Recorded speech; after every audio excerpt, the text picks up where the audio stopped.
culs grossos, orelles grans, panxes greixoses, nassos prominents, cames tortes, perquè cadascú de nosaltres, o la majoria, tenim algun detall d'estos que mostreu fora dels cànons de bellesa que estan establerts avui en dia. Però sabeu què passa?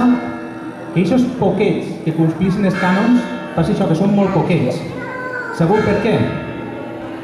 Perquè sí, allà on vages, els guapos són els raros.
Moltes gràcies.